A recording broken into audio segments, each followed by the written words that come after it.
Kesempatan kali ini, Pak Vincent akan sharing mengenai pengalaman Pastor beliau sebagai guru agama.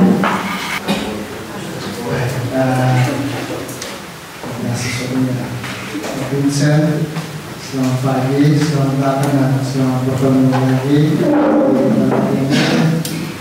Terima kasih sudah memenuhi undangan kami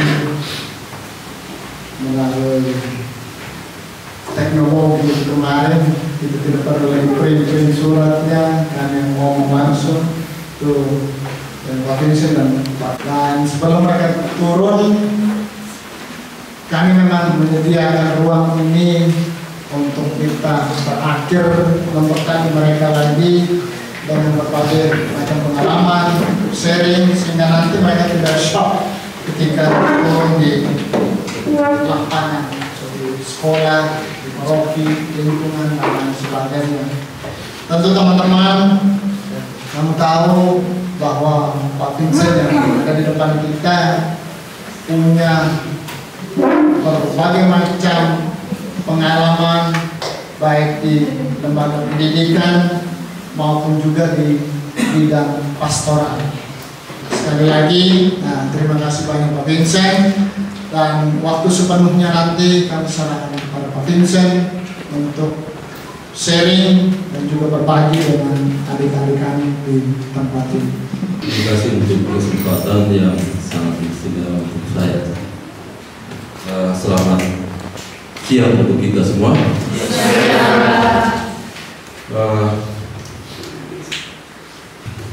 Dan itu sekedar saya pertama perkenalkan diri. Nama saya lengkapnya Vincentius Maulida, SAG. Lahir 31 Januari 1969 dan pada usia ke-55. Sudah setengah abad lewat.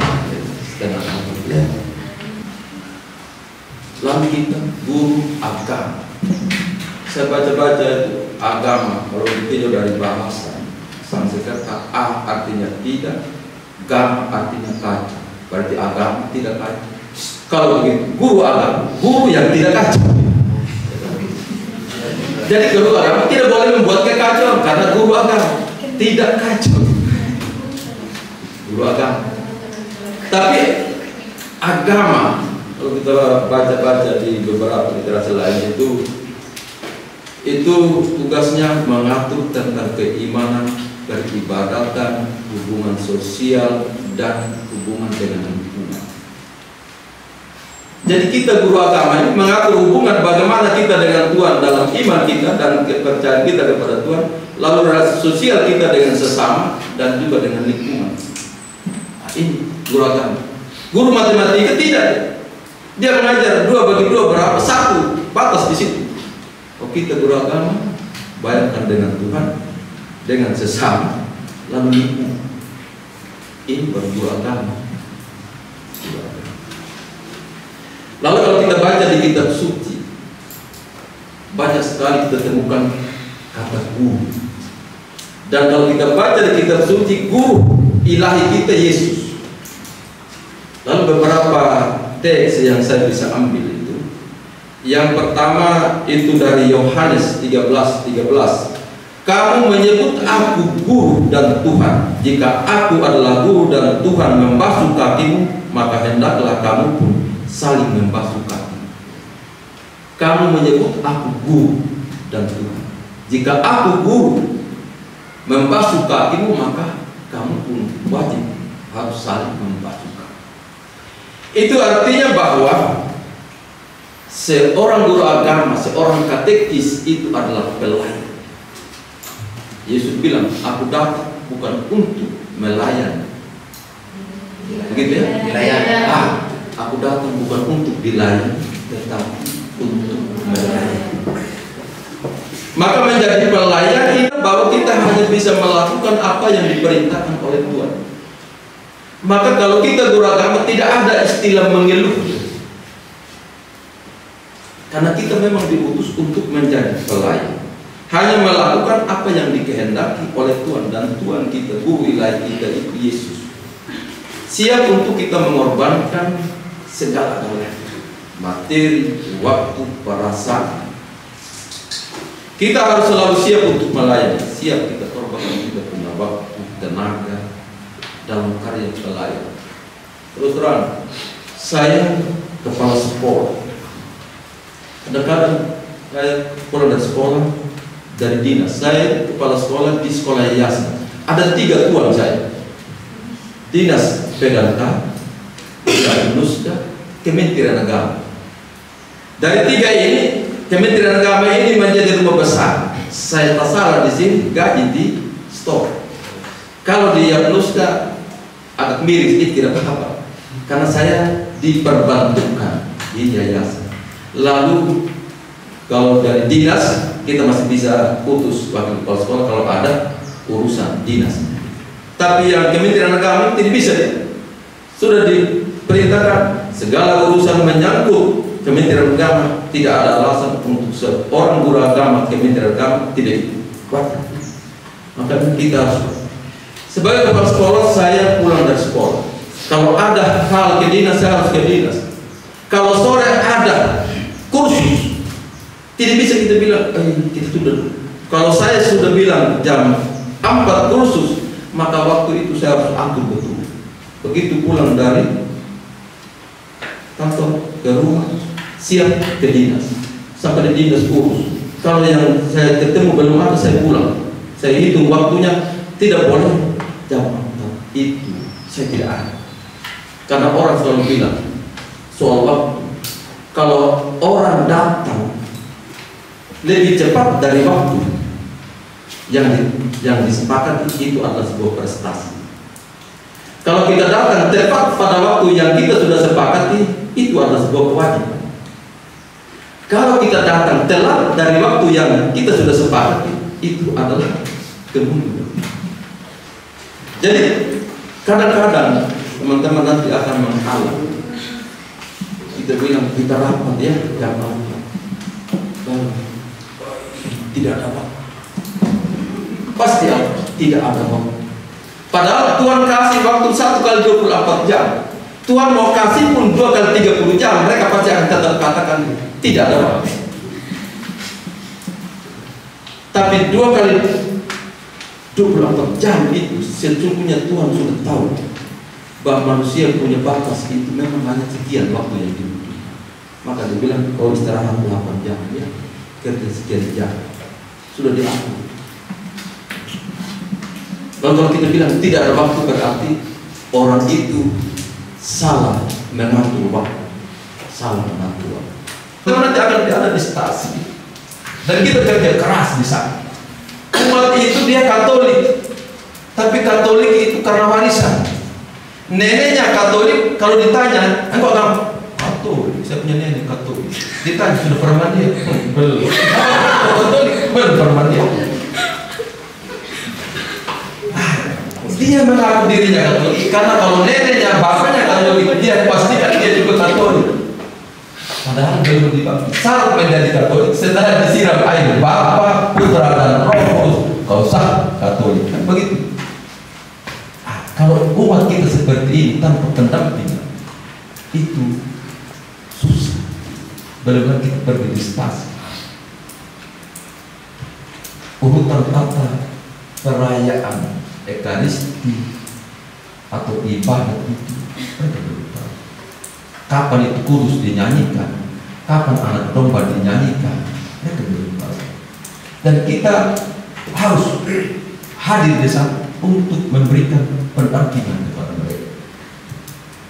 Ada karena di stasi lagu kudus, yang penting ada kata kudusnya, maka malam kudus pun dinyanyikan pada waktu kudus.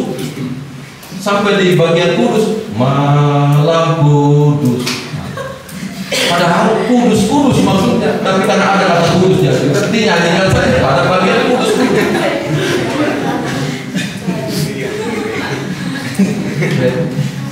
Jadi kita harus.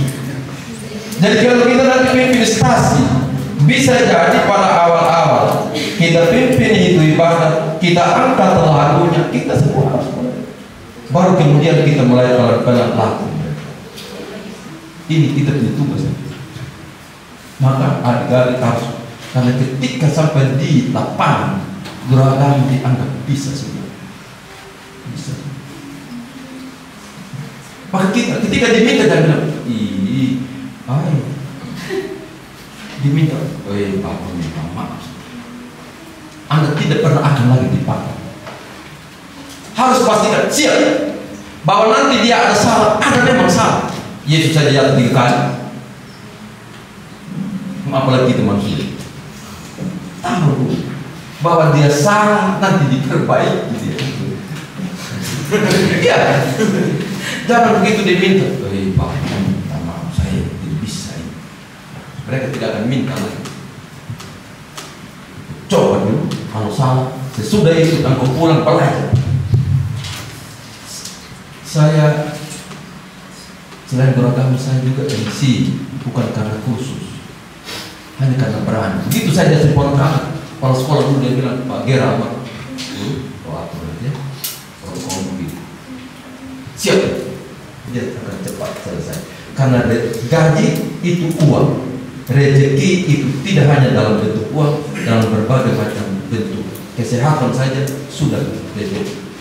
Tuhan pasti ada orang yang sudah melayani kita kasih kesehatan. Maka setiap pagi saya kalau bangun, yang saya minta, kalau kita sudah sehat dan semangat, kita bisa laksanakan tugas, pasti rezeki akan datang. Tapi kalau kita bilang Tuhan beras tidak ada, Tuhan bilang kau mengeluh saja beras. Jadi kita pelayan, kita harus siapkan waktu, tenaga. Kita harus, jangan pernah beragama katakan tidak ada waktu atau tidak bersedia kalau ini. Kalau minta, adik tolong doa. Apa tidak bilang memang? Jangan tidak bilang memang. Kalau dia bilang memang, kalau jangan doa. Yang penting itu doa. Dia memenuhi syarat sebuah doa.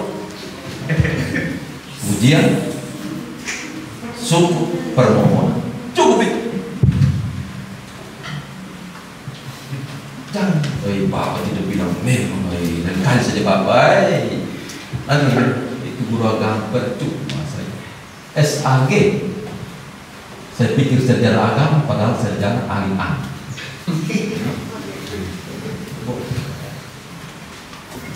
Jadi kalau diminta doa, siap, pimpin doa. Kita harus selalu siap. Mau doa apa sih?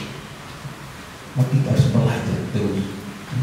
Wisuda bukan akhir, baru titik 2 untuk memulai karya kita. Bukan titik nanti itu wisuda. Selesai orang kau mengek dong. Apa yang kau ngek? Kalau mengek berarti ngek sudah itu dia tidak berkembang. Jadi titik 2 artinya sekarang saya mulai melangkah langkah pertama untuk menggapai 1000 langkah ke depan. Dan kita juga nanti akan menjadi guru, dan kita harus menjadi guru yang baik. Seorang guru dia harus mempunyai pribadi yang baik, menjadi teladan bagi mereka yang dilayani, murid dan umat. Maka di situ tutur kata kita, sikap dan perbuatan kita harus baik. Kenapa?